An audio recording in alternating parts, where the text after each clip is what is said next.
Puan, para po tayo po ay makapagsimula na. Gusto mo ba? O, mamaya.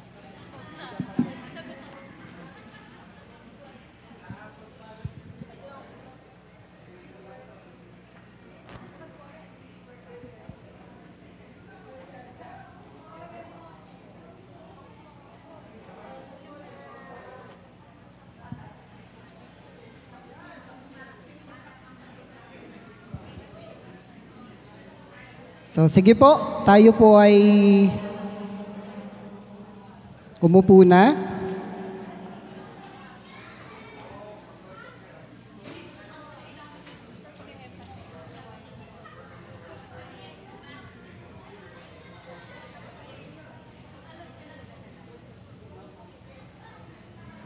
Okay, once again po sa lahat po, may request everyone to please settle down.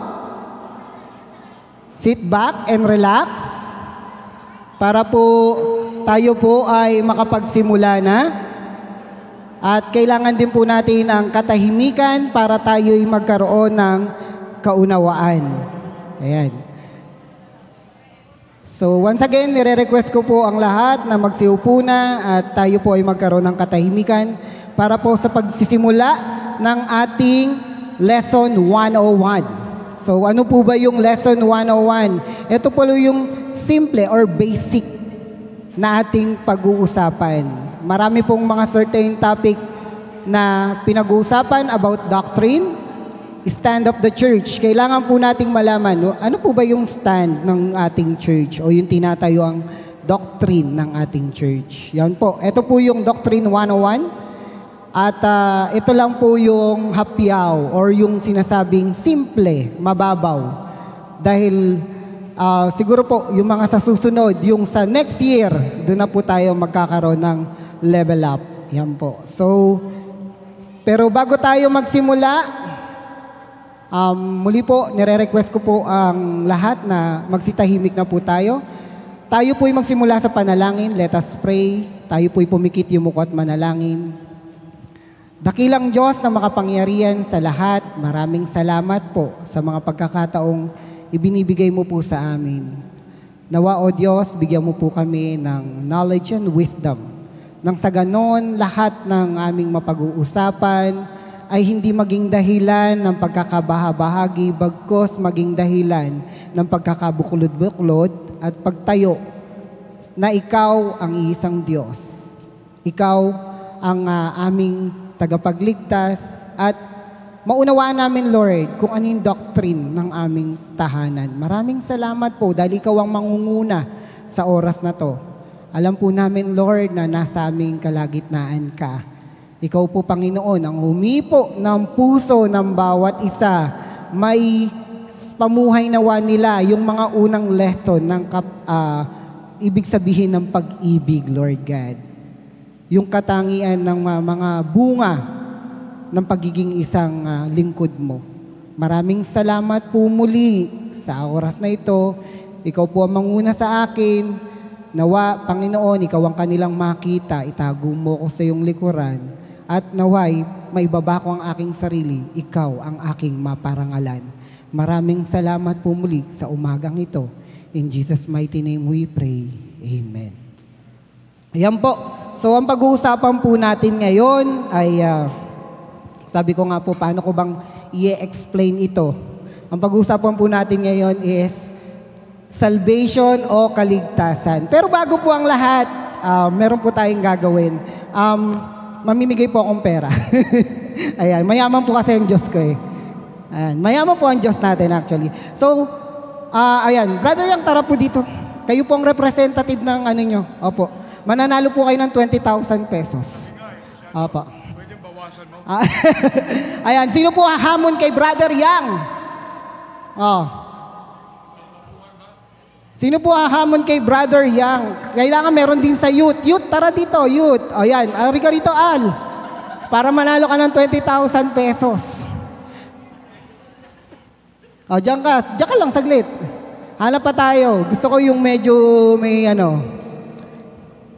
Sino po ba? Tara po, hindi naman po tayo tatalon. Tara po. Okay, sa naman po, kuha naman po tayo sa millennials. Ito. Sige po, tara po. Si Kuya Bill lang kaya para mas bata. Mas bata, si Kuya Bill mas bata. Tara.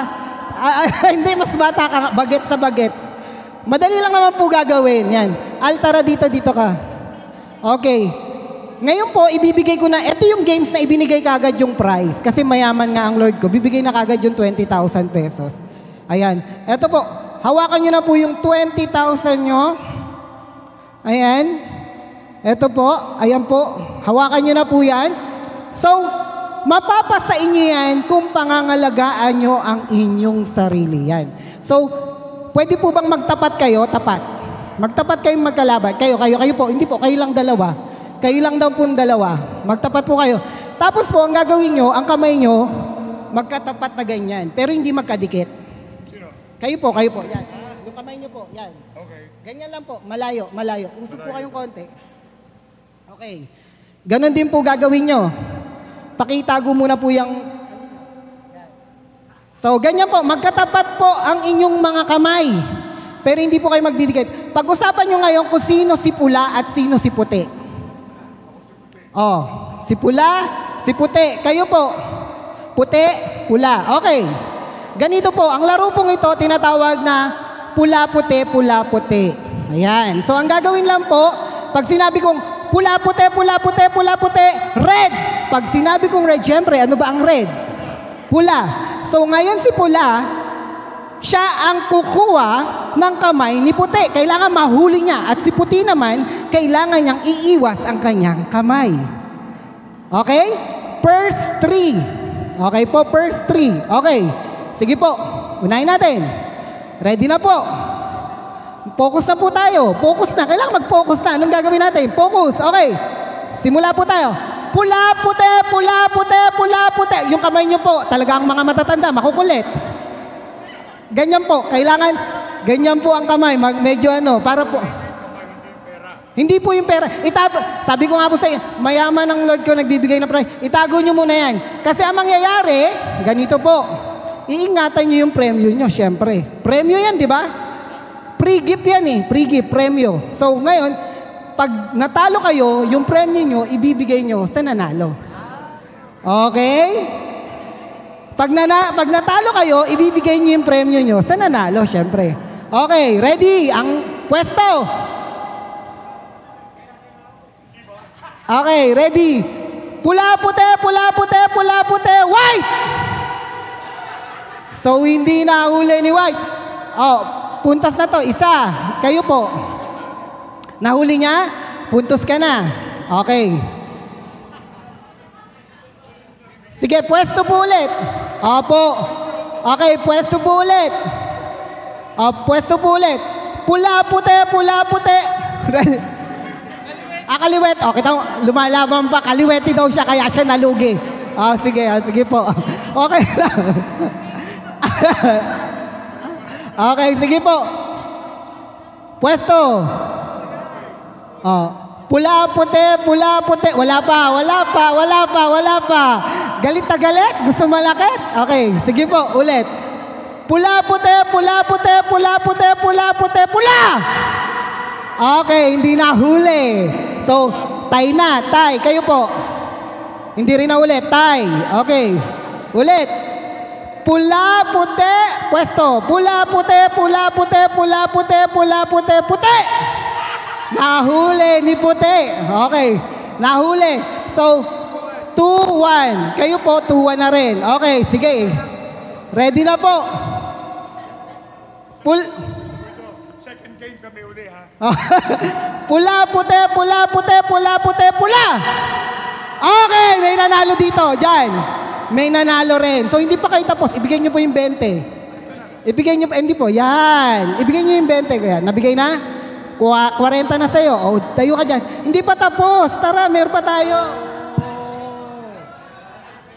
So, kung sino yung mananalo dito, sa kanya mapupunta yung lahat. So, papayag ka bang maagaw? Papayag po ba kayo maagaw? Hindi. Kayo, ikaw, papayag ka maagaw. Yan na po. Okay, sige, ready. Okay, pwesto. Sino ang pula? Ikaw ang pula po. Ikaw ang puti. Okay. Ready? Okay, pumapalo ang manok. Pula, puti, pula, puti, pula, puti, puti. Mali po kayo. Kayo ang pula. So, ay hindi, tama naman. Hindi naman nahuli. Okay. Pula, puti, pula, puti, pula, puti, pula. Ba't pareho kayo nagtago? Oh, nanalo po siya. Kasi pula po kayo, puti siya. Okay. Pula, puti, pula, puti, pula, puti, pula. Wala, hindi na huli. Last one. Tayo naman po kayo, huwag kayong magalala. Okay. To si Al. Okay, to si Al. One po kayo. Okay. Pula, puti, pula, puti, pula, puti, pula. Mali. Hindi kayo dapat kayo manghuhuli. Okay lang po yan. Tumatanda. May Alzheimer. Maraming sugar sa ulo. Okay, ready. Ulit. Pula po kayo. Pula. Pula ang toka. Okay. Pula, puti, pula, puti, pula, puti, pula. Ikaw, talo po kayo. Hindi nyo nagaw. Bigay nyo po. Yan. Congratulations, Al. Ikaw ang nanalo. So, ano po bang koneksyon ng game natin? Bakit po ba ganon? Okay, bakit po ba ganon? Ano po bang koneksyon nung sinabing game kanina? May connection po yun. Okay? Kasi po, kapag salvation ang pinag-uusapan, ang kaisipan ng tao, maraming stand. Lalo na po ang Kristiyano. Ang nagiging stand niya, ang salvation niya, losing. Ang salvation niya, non-losing. Ngayon po, pag-uusapan natin, hindi losing, hindi non. Hindi non-losing, hindi losing salvation. Bakit po? Ganito lang po yan. Yung ginawa po kanina. Kung may kaligtasan ka na, ipaaagaw mo ba? Kung nasa iyo na ang kaligtasan, ipaaagaw mo pa ba yan? Kagaya po kanina, ipaaagaw mo ba? Hindi ka papayag. Kaya hindi po natin pag-uusapan ngayon yung losing or non-losing. Alisin muna po natin yan. Ang pag-uusapan natin about salvation. Yan po. So ang pag-uusapan po kasi natin or ang pag-aaralan po natin ngayon ay tungkol sa kaligtasan. Ano nga ba ang kaligtasan? At kanino ba natin ito makakamit? Sabi nga po, ano ba ang dapat gawin ng tao upang makamtan ang kaligtasan? Sabi po, maraming katuruan tungkol sa kaligtasan. Subalit, ang pag-aaralan natin ngayon ay tungkol sa sinasabi ng Biblia tungkol sa kaligtasan. Kasi po, sa totoo lang po, maraming tinatawag na world teaching about salvation. Ano-ano po ba to? Sinasabi po ng iba na ang kaligtasan daw ay matatagpuan sa bautismo. Pag ikaw na bautismoan, ligtas ka na. Meron po nagsasabi na ang kaligtasan ay makakamit sa pag-anib o pagpapamiyembro sa isang iglesia. Meron naman po nagsasabi na ang kaligtasan daw po ay matatagpuan sa pagsunod ng 10 utos. Meron din po nagsasabi na ang kaligtasan daw ay matatagpuan kapag sa pagpipilitensya o pagsasakripisyo. Okay po. Meron po nagsasabi, yung last, na ang kaligtasan daw po ay matatagpuan sa paggawa ng mabuti or yung tinatawag na kawang-gawa. Pero ano po ba ang sinasabi ng Biblia? Kasi yung 5 pong yun po yung sinasabi ng mundong ito tungkol sa kaligtasan. Pero ano po yung sinasabi talaga ng Biblia tungkol sa kaligtasan? Sabi nga po, pakibasa po, basahin po natin sabay-sabay, 2 Timothy 3 verse 15. 1, 2, 3, read!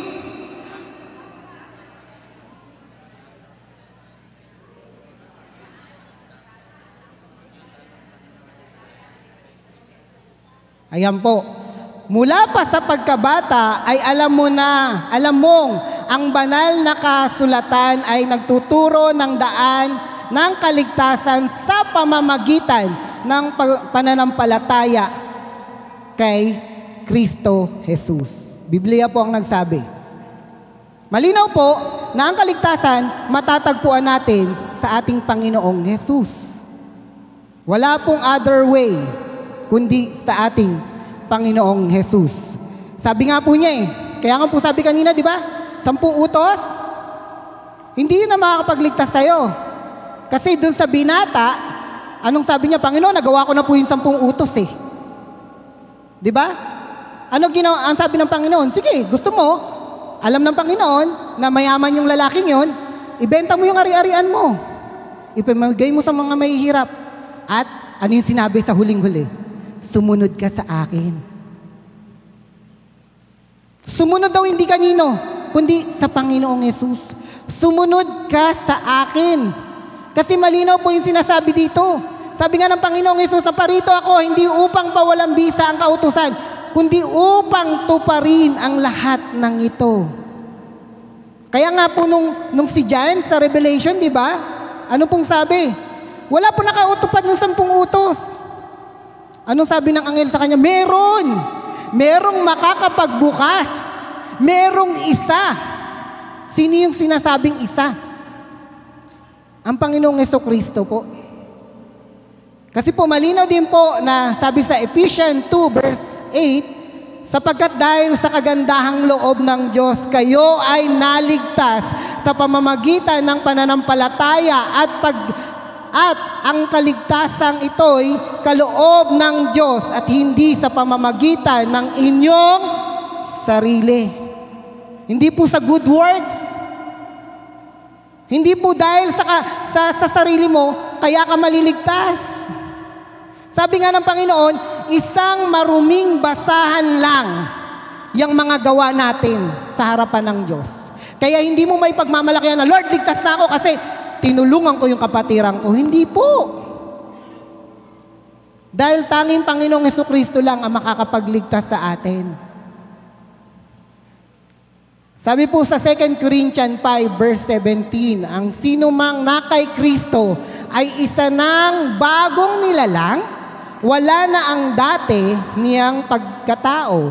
Binago na siya. Kaya nga po sabi ko po sa inyo kanina, ipaaagaw mo pa ba yung binigay sa'yo? Bagong nilalang ka na Hindi mo na paaagaw yun. Kung totoo mong tinanggap ang ating Panginoong Hesus, kahit kailan, hindi mo ipaaagaw yun. Oo, nagkakasala ka. Dahil ayan yung tinatawag na nature ng tao. Pero kailangan mo humingi ng tawad sa Diyos. I-repent mo yan. At malinaw po, may bagay na dapat po tayong tandaan. Ano po ba yung mga bagay na dapat nating tandaan? Ayan, dapat po, may 4 na bagay po tayong dapat tandaan na pag-aaralan po natin sa anong pong ito. Una, problema. Kasi dapat alam mo ang problema. Kung ano yung nagiging dahilan ba tayo walang kaligtasan. Pangalawa, solusyon. Ano yung solusyon? Pangatlo, ano po yung pangatlo? Tignan ko po, hindi ko po kasi nalagay sa slide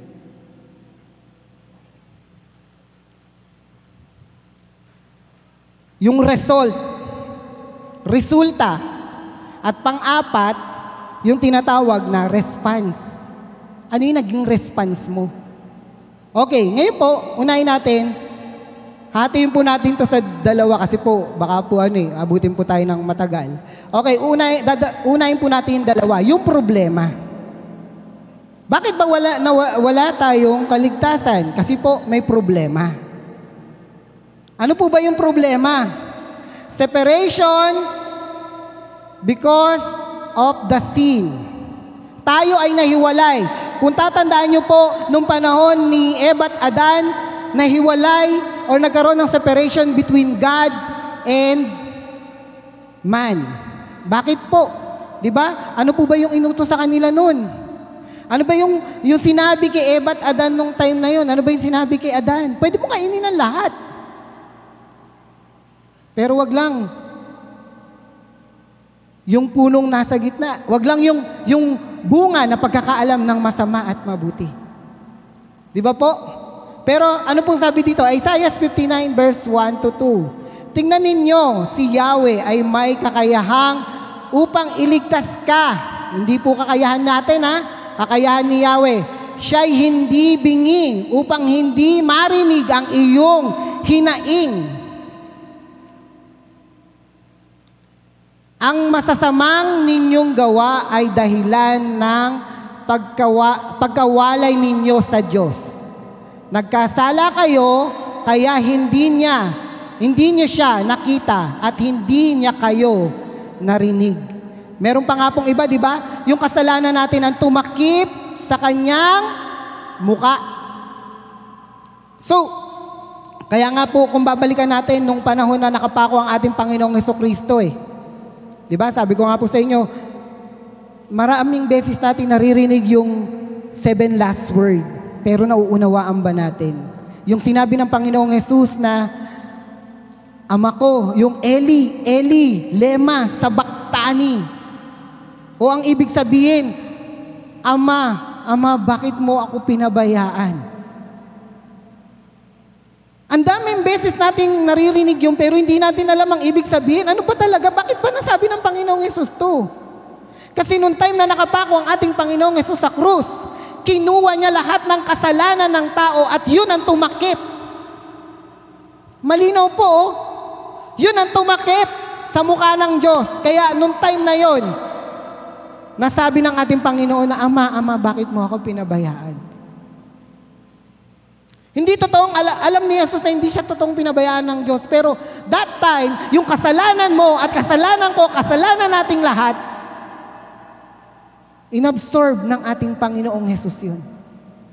Kinuha niya lahat yun. At yun ang tumakip. Kaya nga po, di ba, nung nagkasala si Eva at Adan, anong ginawa? Pinatapon sila sa Garden of Eden. Pinalabas sila. Kaya nga po, yung problema, because of the sin. Sabi po sa Romans 3 verse 23, sapagkat ang lahat ay nagkasala at walang sino mang nakaabot sa kalwalhatian ng Diyos. Lahat po tayo nagkasala. Ayan po yung katotohanan. Lahat po ng tao ay nagkasala. Kaya wala pong malinis sa paningin ng Diyos.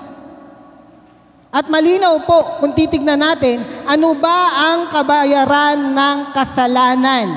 Kasi lahat po tayo, sabi dito, sapagkat ang lahat ay nagkasala at walang sino man nakaabot sa kalwalhatian ng Diyos. Lahat po tayo. Kaya sabi po dito, ano ba ang kabayaran ng kasalanan ng tao? Romans 6 verse 23. Sabi po dito, sapagkat kamatayan ang kabayaran ng kasalanan, ngunit ang libreng kaloob ng Diyos ay buhay na walang hanggan sa pamamagitan ni Hesukristo.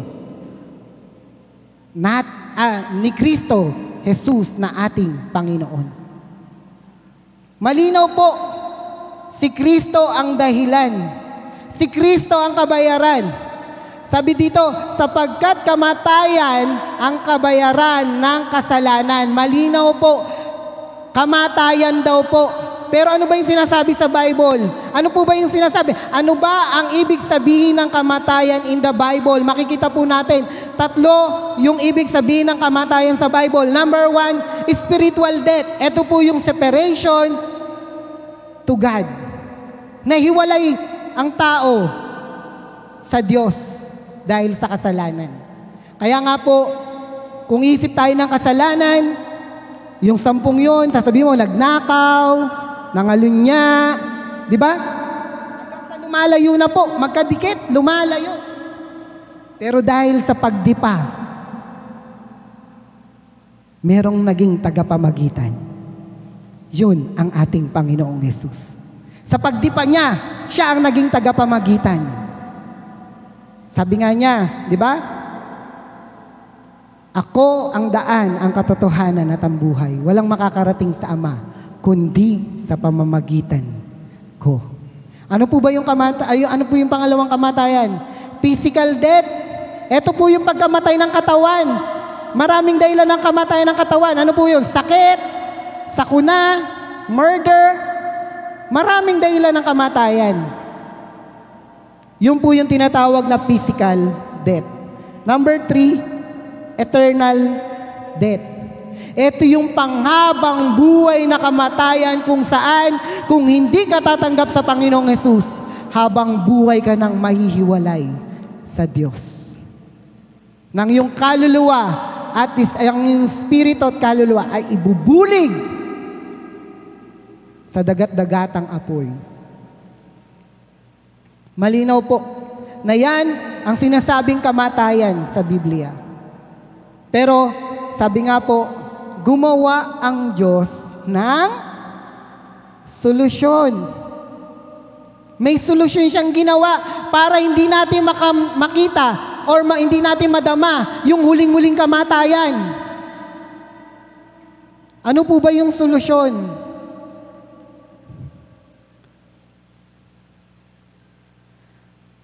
Ano po yung solusyon? God's sacrifice and substitution. Substitutionary atonement. Ibig sabihin, Jesus died on the cross.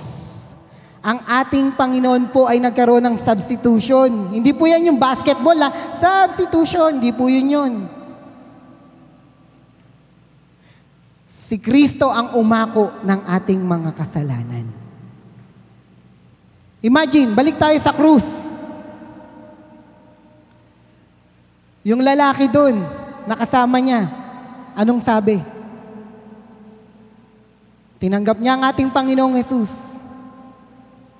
Sabi niya, Panginoon, kapag naghahari ka na, alalahanin mo ako. Malinaw. Tinanggap ng lalaki yung kaligtasan.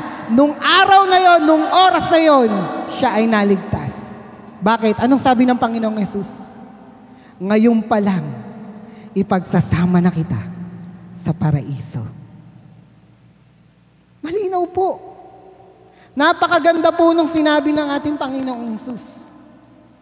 Kaya kung tayo po ay tatanggap sa ating Panginoong Hesus, yung kaligtasan na yon, kung totoong tinanggap natin ang Panginoong Hesus, maaaring sinabi na sa atin ng ating Panginoong Hesus, ngayon pa lang, pinagsasama na kita sa paraiso. Ngayon po, tanungin ko po kayo, sa inyo po bang buhay, yung po ba yung tinatayuan natin? Sinabi na po ba sa atin ng Panginoong Hesus yung kinlaim na po ba natin yung sinabi niya na ngayon pa lang ipagsasama ka na niya sa paraiso? O teka lang Lord, may ginagawa pa ako, busy pa ako. Malinaw po yung substitution na sinasabi dito. Yung substitutionary atonement, Jesus Christ died on the cross para sa ating mga kasalanan. Sabi nga po, imbis na tayo yung magdala ng kasalanan na yon, siya ang naging pangbayad ng kasalanan. Kaya nga po, kung titignan natin yung Hebrews 9 verse 26, 27, 28. Ayan po. Sabi dito, kung hindi ngayon, kailan saang paulit-ulit na siyang mamamatay mula pa nang likhain ang sanlibutan. Subalit, minsan lang siyang nagpakita. Ngayon, magtatapos na ang panahon upang pawiin ang kasalanan sa pamamagitan ng handog na kanyang inialay. Sino yung handog? Sino yung handog? Ang ating Panginoong Hesus, ang handog. Siya yung naging handog. Kaya nga po sabi malinaw, John 3:16. Diba? Kaya nga po mga Kristiyano, diba? Maraming mga Kristiyano, anong favorite verse mo? Anong life verse mo? Walang maisip. John 3:16. Pero ang totoo, tanungin mo, ano ba yung pinakatot ng John 3:16? Yung pala yung favorite mo eh. Yung pala yung life verse mo eh. Ba't di mo maunawaan yung thought? Ba't pinamimigay mo yung kaligtasan mo? Ano po ba sabi sa John 3:16? Gayon na lamang ang pag-ibig ng Diyos sa sanlibutan, kaya ibinigay niya ang kanyang kaisa-isang bugtong na anak, na kung sino man ang manampalataya ay hindi mapahamak, kundi magkaroon ng buhay na walang hanggan. Malinaw po. Siya yung handog na buhay. Sometimes nagkakaproblema tayo kasi tinetest tayo ni Lord. Bakit po? Kagaya po ni Isaac. Gusto ba ng Diyos na patayin si Isaac?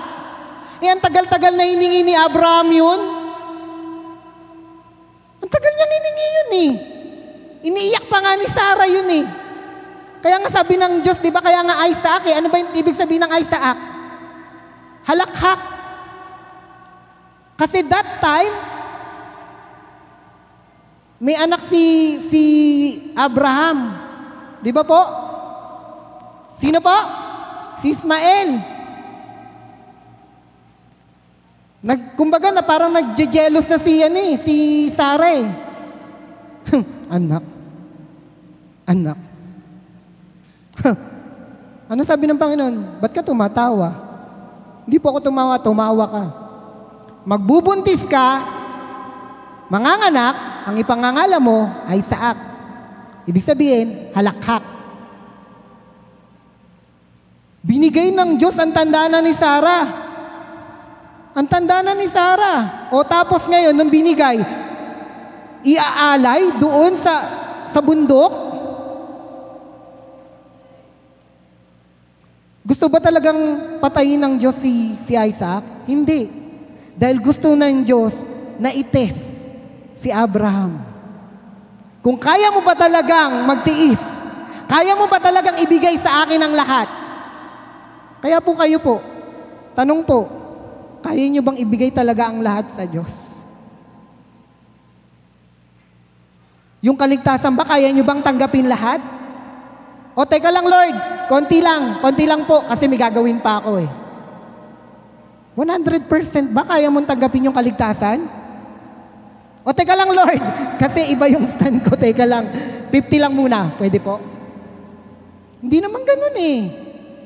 100% yan, binigay na ng Lord yan. Kaya kung itetest tayo, dapat di tayo nagpapatest. Diba? Kung sinusubo ka ng Diyos, dapat lagi mo siyang pinapupurihan. Kasi alam ng Diyos kung sino ka. Kilala niya tayo. Alam niya nga yung bilang ng buhok natin eh. Diba? Kaya nga po dito eh. Ayan po. Makikita natin sino yung handog na buhay. Hindi po ang tao ang naghahanap ng kaligtasan, kundi ang Diyos ang naghanap ng kaligtasan para sa ating lahat. Biruin mo, para lang maligtas tayo, ibibigay niya yung anak niya. Para sa'yo. Kasi ibig sabihin, valuable ka. May halaga ka. May halaga po tayong lahat.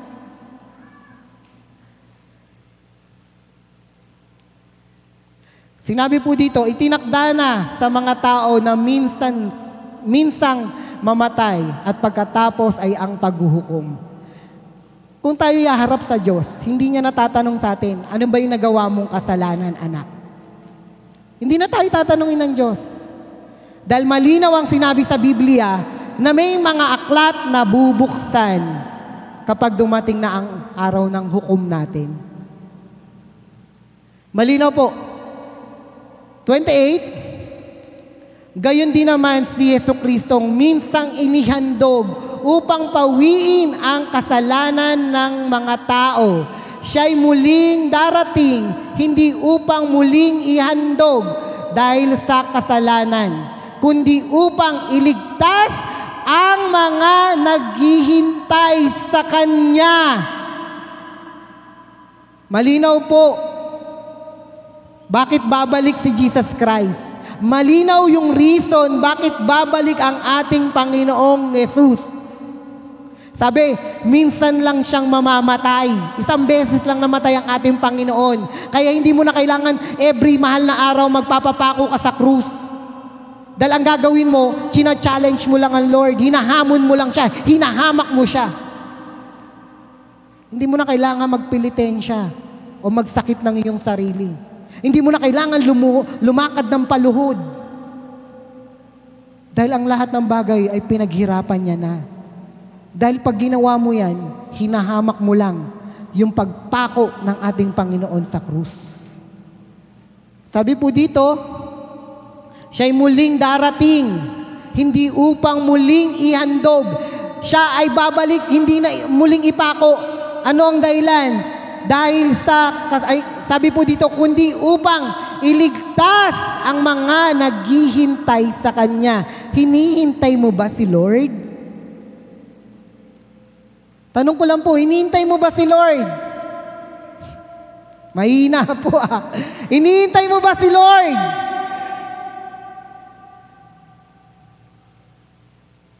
Malinaw naman kasi kung naghihintay ka kay Lord Yun yung dahilan bakit siya babalik sa mundong ito Kaya nga po sabi ko nung unang-una, di ba? Hindi na usapan ngayon dito kung losing or non-losing salvation ka. Usapan dito, kaya mo bang ipamigay? Kasama ka ba sa naghihintay? O ikaw yung patay-tae?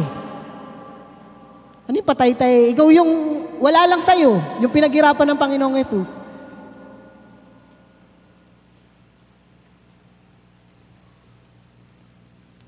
Ano ba ang nangyari sa krus? Sinabi dito sa 2 Corinthians 5:21, hindi nagkasala si Kristo. Ngunit dahil sa atin, siya'y itinuring na makasalanan upang sa pamamagitan niya ay maging matuwid tayo sa harap ng Diyos. Malinaw po. Hindi siya pinako sa krus kasi makasalanan ng ating Panginoong Yesus. Kaya siya pinako para sa kaligtasan nating lahat. Para tayo ay maligtas. Sa totoo lang po kasi, ang impyerno ay hindi ginawa sa tao. Para saan po ang impyerno? Para saan po ang impyerno? Sa demonyo. Hindi po para sa atin yun. Ang impyerno, ginawa ng Diyos para kay Satanas. Kaya huwag kang pumayag na mapunta sa impyerno. Hindi mo kailangan pumayag pumunta sa impyerno.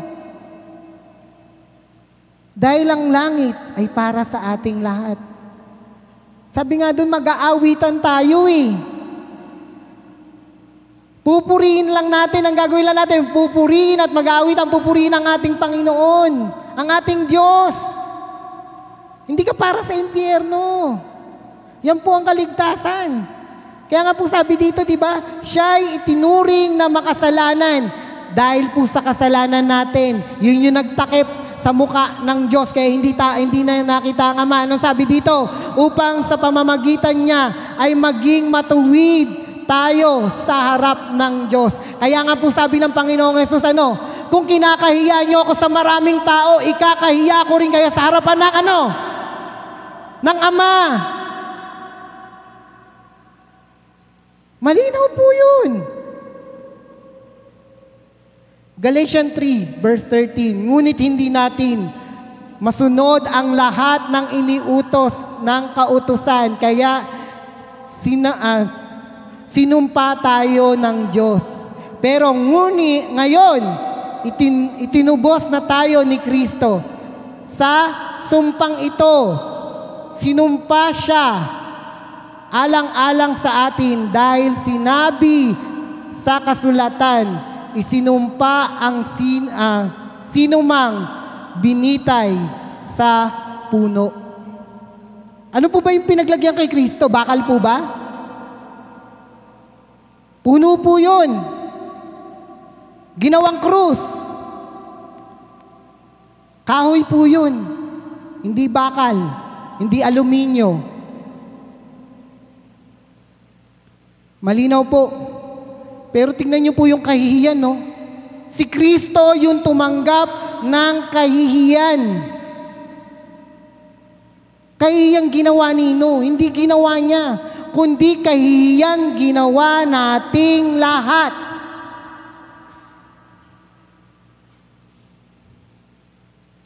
Kaya po, tayo pong lahat, eksakto po ako, tayo pong lahat,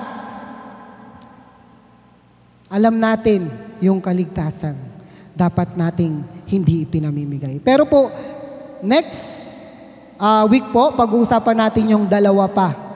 Ngayon po, pinag-usapan lang natin yung problema at solusyon. Pero sa susunod, ang pag-uusapan po natin, ano po yung pag-uusapan natin? Result and response. Ano yung dapat na maging resulta nung buhay ng ating Panginoong inalay sa atin? At ano yung magiging response po natin? Kaya po tayo pong lahat ay manalangin. Let us pray. Tayo po'y pumikit yung mukha at manalangin. Dakilang Diyos na makapangyarihan sa lahat, maraming salamat po sa oras na to na ipinaunawa mo sa amin, Panginoon, ang kagandahang loob mo na ipinagkaloob sa aming lahat. Patawad, Lord, kung sa mga sandali ng aming buhay na nakakaligtaan namin na pagpahalagahan. Yung paghihirap mo sa krus, yung mga latay na tiniis mo para sa amin, yung mga sugat na kay hapdi, yung pagpako sa'yo, yung kahihiyan na idinulot namin, Lord, patawad po. Salamat, Lord.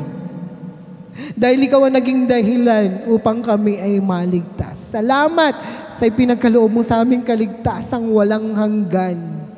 Salamat po sa kagandahang loob na yun, Lord God. Minsan pa, Panginoon, kayo po ang kumilos sa bawat kapatiran na naririto ngayon. Hindi ko alam ang kalagayan ng kanilang pamumuhay. Lord, kung meron man sa kanila ngayon na nabibigatan sa kanilang mga problema, financially, Lord, provide mo po ito. Kung meron man sa mga naririto ngayon na kapatiran, may problema sa kanilang physical body, sakit, Lord, bigyan mo po sila ng kagalingan. Kung meron man, Lord, sa kanila ngayon may problema sa pamilya, Lord, pumagitna ka po sa tahanan nila. Bigyan mo sila ng pag-ibig, pagkakaisa, at pag-uunawaan, kapayapaan. Lord, kung meron man sa mga kapatirang ito, may problema spiritually, yung panghihina ng spirito, palakasin mo po ito. Ipaunawa mo sa kanya yung kahalagahan ng pagkamatay mo sa krus ng Kalbaryo. Minsan pa, Panginoon, kayo nawa ang manguna sa aming buhay. Ito po ang aming samot panalangin. In Jesus' mighty name we pray. Amen. Eksakto po, 11:30, tapos po tayo. Maraming salamat po sa inyong lahat. Kung meron po kayong katanungan, meron pong papel, pwede pong isulat nyo po yung inyong mga question tungkol sa kaligtasan para po next time, maitakal po namin. Salamat po muli.